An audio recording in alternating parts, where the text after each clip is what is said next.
Welcome back.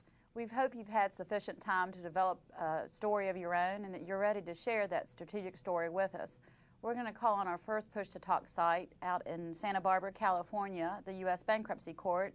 If you could identify yourself by name and share with us your story. Santa Barbara, are you there? Hello, can you hear me? I sure can. You might want to speak up just a touch. Crosser. Say your name again, please. Kathleen Crosser. Okay, go right ahead and share with us your story. Thank you. When I first came to the court in 1993, I was a case administrator. I had never worked in the court before, and I was coming to a newly opened division that had quite a lot of backlog in docketing and filing. In fact, I myself had 2 bins of file documents that were not docketed. The judicial assistant and the intake clerks were constantly coming to the case administrators asking for documents. We had to stop what we were doing, go through the bins. This happened several times a day. It was very stressful, very time-consuming. And as we gradually caught up with the work, we noticed that the inquiries stopped. We were able to take on new functions. Our work became current. And then we were able to better serve the public. I kind of jumped ahead. I meant to say I use this story when I have an individual or a team member that's behind in their work, that's not complying with established work standards of keeping the work current. They see the story illustrates what's in it for them in keeping the work current, and also it explains to them why we want to keep the work current, that one of the tenets of the court's mission statement is to provide information in a timely manner. So in a jumbled up way, that's my story. Well, that's a great story. Thank you for sharing that. Well, let's proceed on with our program. So far, we've talked mostly about the content of a strategic story, but how you tell your story is every bit as important as its content. An engaging delivery style can mean the difference between spinning a yarn or inspiring a yawn. Here are some tips for making your stories compelling and memorable. Being authentic is very, very important. As we said earlier, disclosing something about yourself in the telling of a story is a way to add authenticity. And if you are somewhat self-deprecating, that probably adds even more authenticity. For instance, it's one thing to say that we should all lend a hand when things get tight, even at the risk of damaging our own personal image or role. But it's another thing to recount a story about how others may see you when you do step out of character or out of role. Rich, don't you have a story about this? I do.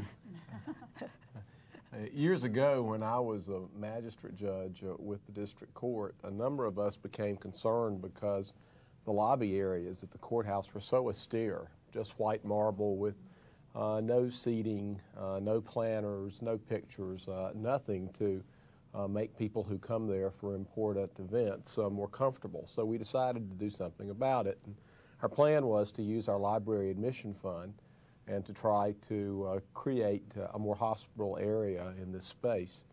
And we did. We got some very nice pictures framed up. We had some nice seating. We ordered some nice planters. We filled them with great plants, and then all of a sudden we ran out of money.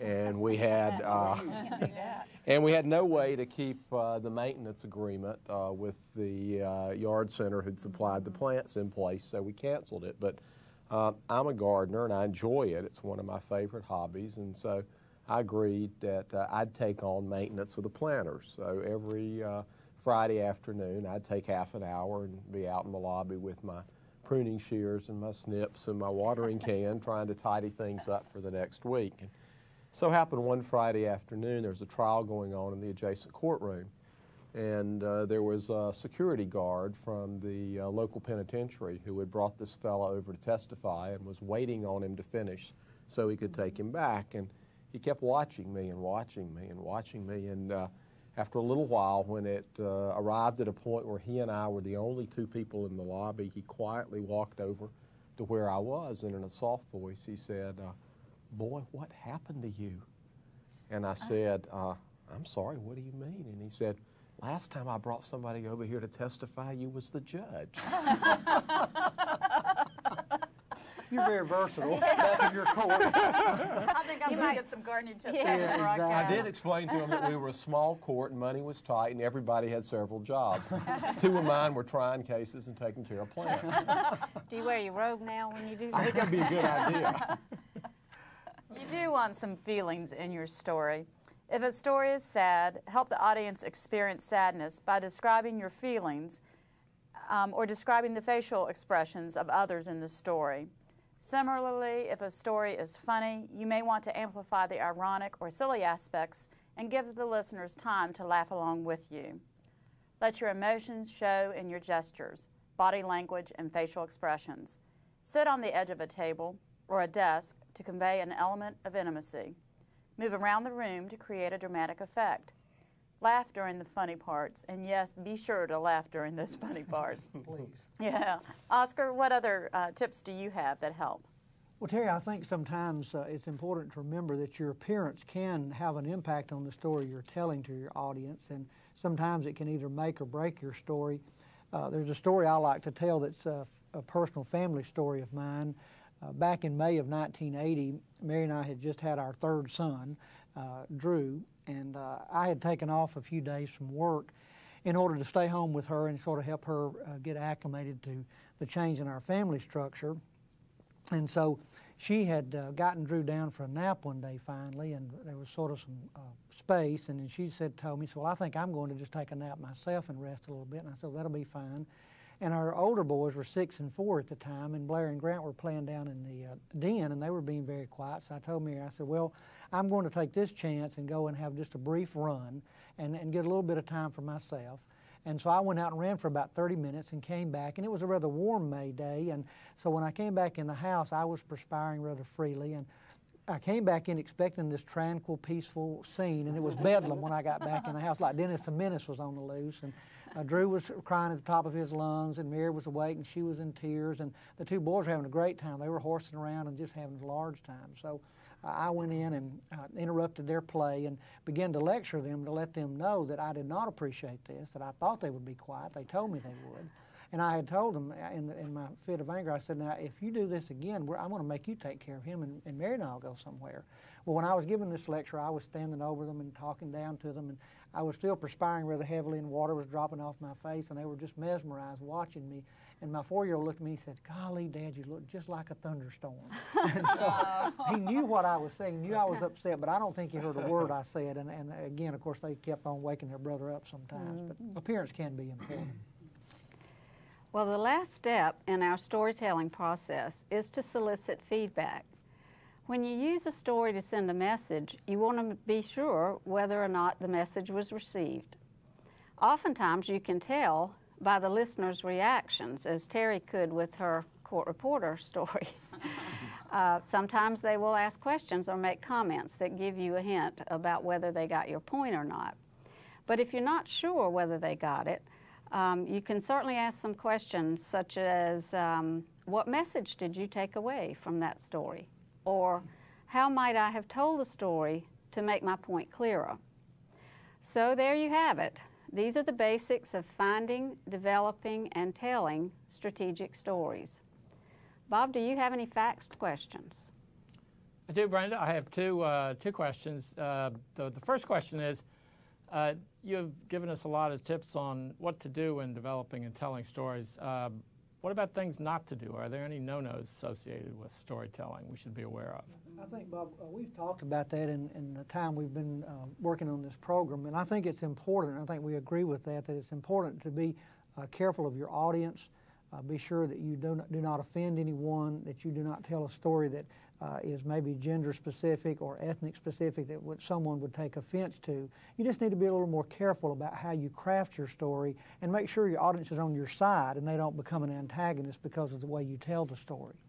And for those in supervisory capacities, I think it's equally critical that if stories are told that fall afoul of this rule, and they can be, and very innocently, that you not ratify them, that you make it absolutely clear that as funny or as humorous as the story may be and as innocently as it was told, stories that do make fun of other groups as the butt of their humor are simply not appropriate in a workplace. Exactly. All right, thank you, Rich. And last question is, how did you all become such good storytellers? Is this something you did purposely? Did you take a course, or how did you come to be storytellers? Well, we hope the audience shares your view. We were just born afflicted, I guess. In my case, I grew up in the rural South in the last generation before there was a lot of TV or a lot of air conditioning, and summer evenings were mostly spent on front porches listening to grandmothers and uncles and cousins spin yarns. As an adult, I suddenly realized one day that many of those yarns were still providing the rules that I live by. So I think for me, it's just a part of my culture that's always been there as a way of communication.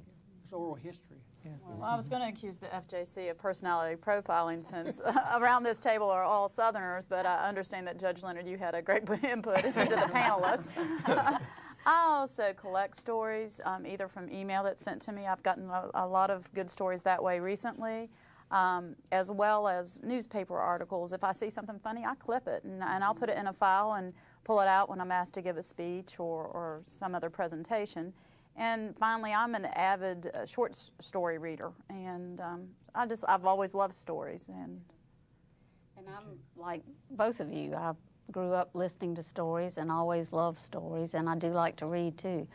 And I think somewhere along the line, it dawned on me that oftentimes you can get a point across in a kinder, gentler way with a story than with some just directive. And so I look for stories to be able to do it that way too. And that reminds me of a story. Let me tell you a story. All right, thank you very much. That brings us to the end of the program, and I'd like to thank our presenters for your good work today and in developing the program, the conference calls, and doing 2 programs today. I know that takes a lot of your time and energy, and it's very much appreciated. I'd also like to thank all of you for your time and participation, and again ask if you might send your evals and roster into Joanne Barnes. That's it for this program. We look forward to seeing you here on other FJ10 programs, and until then, be good.